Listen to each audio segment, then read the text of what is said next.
Okay, so you guys may or may not know that I am something of an anime fan, and one of my favourites is obviously Vinland Saga, and literally hundreds of comments later, I am finally going to do a video on Vinland Saga.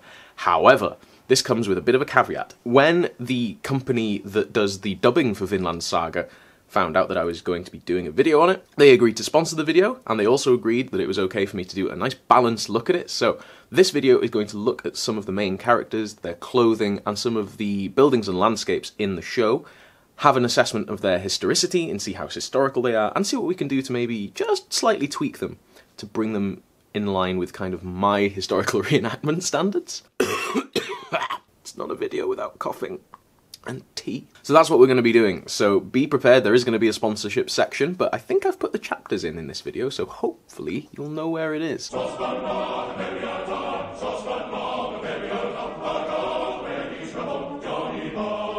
Vinland Saga is a surprisingly accurate anime. It's based on a manga that I have the complete version of on a bookshelf, and I love it. It's fantastic. The imagery and the clothing is shockingly authentic for the Viking Age. Like, it is surprisingly good, and with a couple of exceptions, characters would only need a slight tweak to make them basically okay to walk onto a living history encampment. So what we're going to do is look at a few of the main characters, but first we're going to be looking at some of the sort of settings that we've got. So a lot of this show is set in Viking Age Britain and Iceland and around the Irish Sea area. And one of the places where we start is a village in Iceland, and we actually have a longhouse, we have a series of houses and long halls, and we have things like livestock, we have livestock in houses, we have a warp-weighted loom, and we have houses that are either kind of proto-rectilinear, so they're not a rectangle as such, but they're close to it, and we have that kind of battleship shape that you see at places like Trelleborg. And yes, this is what we want to see. This is what we want. We don't want just people in black leather covered in filth. We want people wearing vibrant clothing, people going about their daily tasks, milking animals, clearing out animal pens, mucking out, shoveling snow off the roof of their house that is well made, warm on the inside, with a nice central hearth. Have there been liberties taken? Yes and no, because we don't know exactly how the insides of these houses would look, so there have to be some interpretations. But overall, this is a really good representation of a Norse village, essentially. It's great. If you look at things from the manga, like Gorm's village in Denmark, it's actually pretty close to what we would expect a Norse village to look like in this period in Denmark. You would expect to see a longhouse or series of longhouses, some smaller buildings, something like a dock or a jetty, and we're actually on the coast in front of some hills with a river next to us. So this is an ideal settlement location. This is great. This is where Vikings set up shop a lot of the time. Places like Dublin and Swansea and York. It's places where you have rivers and you have access to the sea and you have some form of natural defense nearby, so it is really good. That carries on into the anime, where we have things like these houses with the crossbeams. We do have evidence for this kind of crossbeam construction. I'm not really sure if it's got a name. It's probably got a name. Editing Jimmy probably knows. And we've got thatched roofs.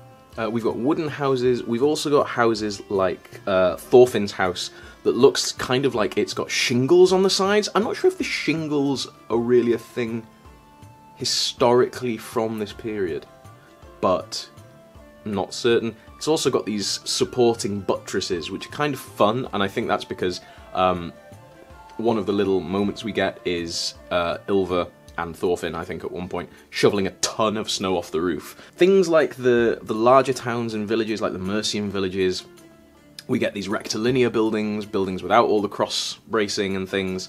We have stone buildings here and there for wealthier people, which is what we'd expect. Some of the houses look a little bit later, where we've got things like proper chimneys in the centres of houses. That's not really what we'd expect to see, like a flue and a chimney stack's not really what I'd expect to see. I'd expect probably at most just a hole. We've also got things like dormer windows. I'm not sure that that's necessarily something I'd expect to be seeing at this stage either, especially not in sort of poorer people's wooden homes. In the manga, Thor's and Thorfinn's house is actually a turf-built house, which is something that we have evidence for. We have those. There are some recreated ones at Lonzo Meadows in Canada. It's actually also got that battleship curve to it as well, which we do see in places like Trelleborg on the longhouses. So that's fabulous. I'm super impressed by that, and I love that that's something that we get in a manga set in the Viking Age that we don't get in, you know, authentic programs like Vikings. I just think that's amazing. So yeah, the original manga has some amazing elements like that. We do see buildings that are just outright far too late. So this is basically a 17th century mansion house. No. That black and white half timbering is not a thing. But the turfed housing, the turf-built houses, the shape of the long houses, which is what I'd expect to see, that's superb. Loads of people are just going to be like, oh, he's just gushing over it because they're paying him. No, I am gushing over this because it's superb. Also, they just happen to be paying me. And actually, one of the longhouses in the anime is based on a real longhouse that has been reconstructed in, I believe, Denmark. And it's got these fun columns around the side of it, these posts around the side of this colonnade. So I think that's a really sweet touch that we've actually got reconstructed buildings being used as reference images, which I know happens in a lot of other anime. I think things like Cnut's silly helmet with the wings that he wears at one point, and I know it has reasons, but that's taking it a little too far. The whole winged helmet thing is just not my jam, and that's kind of a very 19th century addition. So we won't put him in that in our idealised version, okay, gang? So, all in all, Vinland Saga is a very good attempt at making what is effectively, and I have to keep emphasising this, a fantasy anime based on a manga look like it's in the Viking Age. And we have all of the tropes, the vast enemies with supernatural abilities, we have the huge slapstick elements that you get in Shonen, all of the hypermasculine stuff in some of the characters that you see, but also on the other hand we have well-researched reconstructions of buildings being used as reference images, we have authentic looking weapons and clothing and war gear and longships, just as standard elements of the show. And I think that that's a really important thing, is that standard everyday bits, like some of the clothing, the weapons, the war gear, the boats, the buildings, those look realistic. And I think when you have those elements looking realistic, it gives you that grounding in realism that some of the bigger shows are missing. So like in Vikings, a lot of the buildings, a lot of the clothes and the weapons and the war gear, they look silly and they look bad, and that ruins it. You can forgive a lot if somebody looks like they're capable of moving and sleeping and fighting and eating and drinking and peeing in what they're wearing, and the building that they're in looks functional. Like, look at the inside of Thor's house here. It's functional, it's brightly lit with the hearth, it's got candles and stuff as well. It looks like a home, it's a home, people live here. Look at this, which is meant to be a palace from the Last Kingdom, and it just doesn't compare. And yet, Vinland Saga is a cartoon, and it's done so much better a job. As I mentioned at the start, this video is sponsored by Sentai, who are responsible for the localization and the English dubbing of loads of anime series, not just this one, they've got all kinds of series. Vinland Saga, the complete Season 1, is now available with a brand new English dub in North America. So if you are a Vinland Saga fan in North America and you want to get that, I've put a link to that in the description. So enjoy the rest of the video, and thanks again to Sentai for sponsoring. So we're going to start with Thorfinn, and Thorfinn in the anime and in part of the manga is wearing this brown sort of jackety, coaty thing with a separate hood, and he's got these funky kind of furry leg wraps around his boots, which is an interesting choice. So we're going to get rid of most of that, we're going to keep the hood, but we're going to bring the shape more in line to hoods that we have from the period, i.e. the Skuldham hood, and we're going to give it that kind of pointed front just because it's a fun, like, actual thing that we have from the archaeology, and he's from Norway, and it's possible that he had a hood similar to the Skuldham hood because of contact with the Sami, whatever. We're going to get rid of the black belt without a strap end, and we're going to replace it with a nice vegetable tanned brown belt with a lovely little silver strap end, and we're going to upgrade his knife sheath because obviously one of the knives that he gets is from his dad, and it's a nice knife because his dad is a leading figure in the community, so we're going to give him a nice knife sheath with a brass strip around it. To keep that kind of change of texture at the bottom of his legs, we're going to get rid of the furry sort of leg warmers, and we're going to replace those with a nice pair of leg wraps, and we're going to give him some blues and browns, because the blue is a nice colour that will kind of tie him to his dad's tunic later on, and also because he's wearing this kind of bluey, greyish, blackish tunic. It's that sort of muck colour that's difficult to tell what it really is, but because he's the son of a fairly wealthy man, I'm going to put him in a blue tunic, because blue tunics. So, this is our Thorfinn, dressed kind of in an acceptable style for the end of the 10th into the 11th century. He's not the most fashionable man, he's not the most unfashionable man. He's got a nice blue tunic, he's got his 2 knives because he is a nutcase who fights with 2 knives, and he's still got his wavy blonde hair because we love his handsome wavy blonde hair. Okay, so Thorfinn's dad is Thor's, and once again he's wearing those kind of tall bucket top boots that are very 17th century, end of the 16th century. They really don't appear much earlier than that, fashion-wise. They're not a Viking Age thing, so we're going to get rid of those again. He's wearing a blue tunic, and his tunic is fun because it's got these kind of tassel-y, like, cowboy jacket sleeve things going on. So we're going to get rid of those, and we're going to give him just a nice blue tunic, and I've drawn the sleeve short for this one because I kind of like the way he looks with his short sleeve tunic. There may have been short sleeve tunics, we don't have much evidence for that, but I see them as potentially a thing that existed. We have evidence of things like thoraxes being worn, and we're not sure what those are, and we know that there are shorter sleeved and sleeveless garments being worn, and jerkins, so it's feasible, and it gives his character a distinct look without making him wear anything particularly outlandish or unachievable for the period, so I am okay with this. This is me making an allowance for the fantasy world, right? Oh my god, Jimmy doing something ahistorical for the sake of characterization. Oh my god, crazy. See? I can be flexible. Like an elastic band. So his sword is kind of chonky and nasty, but character-wise he is massive, so he's just going to keep his massive, stupid, chonky sword. I'd like to give him a nicer hilt, maybe something like this. But for now, whatever. He's in his nice blue tunic, he's got the proper gauze at the side to give it that fashionable floop. He's wearing boots. They're the kind of ankle boots, ankle plus a couple of inches boots that we do see in the archaeology, so we found boots like this from places like Dublin Harbour. So he's wearing a nice pair of brown leather boots, he's wearing he's just wearing a nice pair of trousers tucked into those boots, and on his sleeve he is wearing some symbols of his wealth. So Thor's is a headman, he lives in a longhouse, he's got a larger sort of role in the community, he's got more money, so he's wearing some nice gold brocade trim on the end of his sleeves, and he's got a silver arm ring, which is obviously basically like him carrying a wallet around with some of his cash. He's flashing a bit of cash, he's got nice silver belt fittings and a nice silver strap end on his nice belt. In terms of the sword suspension, the baldric across his chest is absolutely fine. That was just me screwing up the layers in the drawing a little bit. Yay! So this is our Thor's, and he is looking a lot more historical. He doesn't have the funky little cross-lacing neck thing on his tunic. He's just got a keyhole neckline in the tunic. So, yeah, Thor's looking a little bit more Viking-ish. Okay, so Thorfinn's sister and Thor's daughter, Ylva, is here.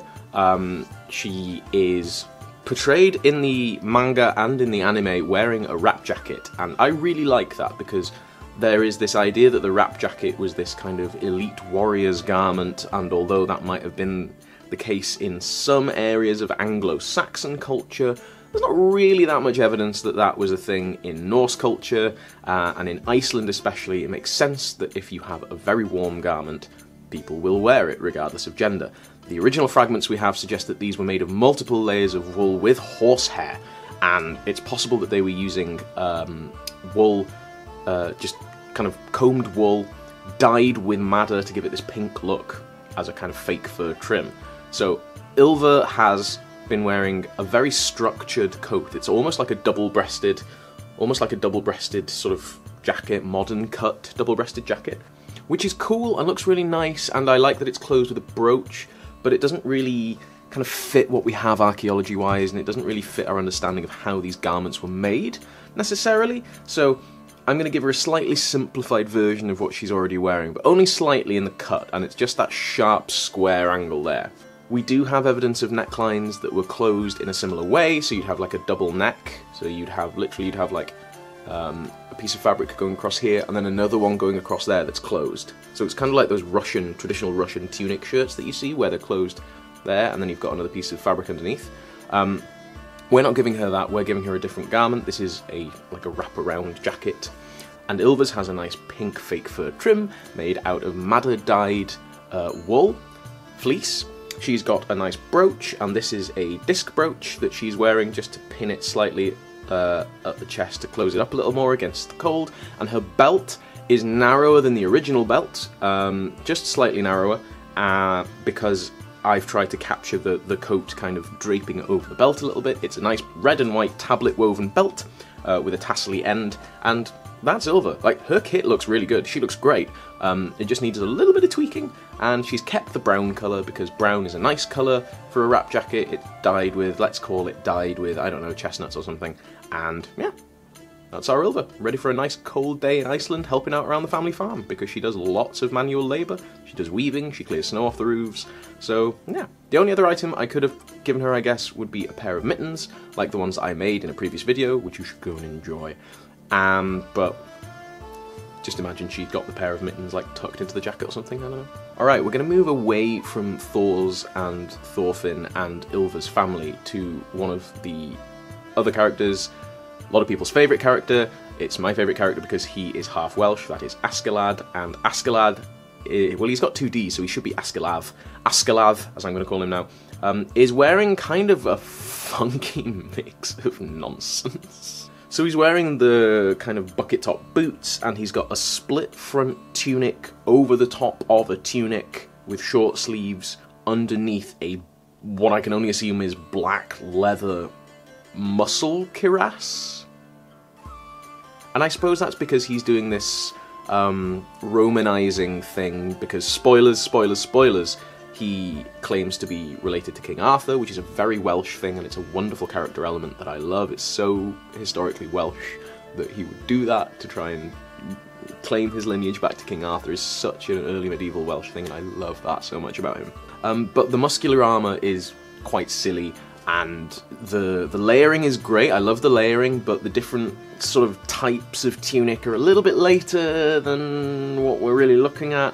So instead of that, we've popped him into a more realistic. He's got a longer tunic, which is something that we see the Britons and the Irish wearing at various times during the early medieval period. We see them wearing very short tunics. We also see them wearing almost ankle-length tunics. So I've given him a longer tunic as a kind of callback to his Welsh Brittonic roots. He's wearing a mail shirt, just a standard, bog standard Burnie for the period, because everyone's Burnie looks the same. He's got a nice pair of tall boots. These are a kind of boots that we find in a lot of Viking settlements, a lot of Norse areas, so we find them in Denmark and in Norway and in Ireland as well. And these have got the toggles up the side. He does a lot of running around, he does a lot of fighting, he does a lot of sailing, so I'm giving him these tall boots, just so that we can have a set of these tall boots, because all the characters basically are wearing these like bucket tops, these knee-high bucket top boots, and that's really ahistorical for this period, so I've tried to give somebody a pair of tall boots as historically as I can. He's wearing the nice yellow. Yellow is a very popular colour all over Europe in this period and becomes very popular in Ireland later on. He's got an Irish-style silver strap end, so that kind of straight with a circle on the end of it shape is something that we see a lot around the Irish Sea, so that's what he's wearing, and I've changed his sword up a little bit to give it just a slightly more historical shape in the furniture for this period. But he's a nutcase who gets his men to pick up his longships for him, so there's only so historical he can be, you know? Alright, so the next character I want to look at is King Cnut, and King Cnut has, or Knut as he is just at this stage, I think he's just prior to when he becomes king. I think he loses his hair, his long luxurious hair, when he gets crowned, as far as I remember. So Cnut is wearing a lovely long fur-lined cloak, which is great. He's got beautiful trim on the end of his blue sleeves. Mwah! He's got lacy frilly cuffs. And he's got a long mail shirt and some sort of flippity over top boots. And a sword scabbard with a historical shape on it. That is a shape of shape. That is a shape that we see, shape, in some areas, but we're going to give him a slightly smarter look than what he's wearing right now. Okay, so he's not completely changed, but there are significant changes here. And the main and most obvious changes are his mail shirt has been shortened. He's wearing a pair of actual hose or trousers in a lovely bright red colour to contrast from the blue of the tunic, because yes, he could wear purple or pink or blue or green, but blue and red is nice, and it goes with the colour scheme we've got with his red cloak as well, which is just still there. He's got a nice penannular brooch, which could be bigger, it could be fancier, it could be an Anglo-Saxon style disc brooch, but I'm trying to do as little as possible to get these guys looking historical here. So below his trousers, he is wearing a pair of silk stockings, silk short hose or stockings, and we do have depictions of these from the 11th century. We have lots of depictions of these. Sometimes they're interpreted as leg wraps, sometimes they're interpreted just as the bottom of hose, sometimes people get really mystified by what they are, but we have archaeological examples of these short stockings being worn by bishops and popes and princes, and as Cnut is a prince and he's going to be a king very shortly, he is wearing a nice pair of silk imported stockings to show his wealth. He's wearing some low shoes, nice low shoes, because he is a king, and he wears nice shoes because he is not a scumbag who has to go wading through mud. He is a king who rides his horse and has people to throw themselves down in muddy puddles for him. His belt fittings are all in gold because he's a king, damn it, so he's going to be wearing gold jewellery.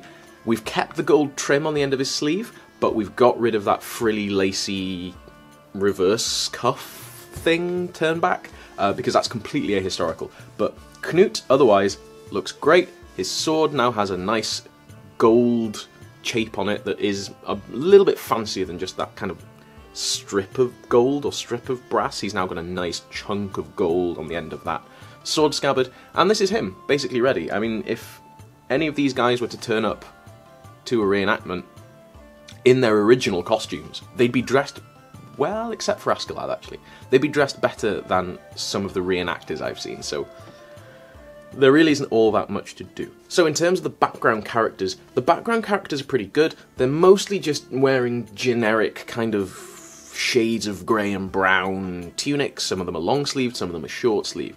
But you get scenes like this one where it looks good, you know? The colours are vibrant on the shields and in some people's clothing. Other people are wearing less vibrant colours. You've got helmets that are the right shapes. You've got the general feeling, the general atmosphere is really good. It feels like we're watching historical fiction rather than just fantasy. If you ignore Askeladd. Askeladd just wrecking things as usual. Obviously there are some issues here and there, like the spearhead here is a weird shape, but you know, it's an anime. We have people rowing longships with a single giant oar. We have people, like, going insane and eating mad stuff and seeing things and hearing things and weird magical creatures appear. It's, like, it is a fantasy show. But it's a fantasy show that's trying really, really hard, and I really respect that. And the fact that this guy is basically a Viking Age reenactor that I would allow onto my living history encampment right now. Right now!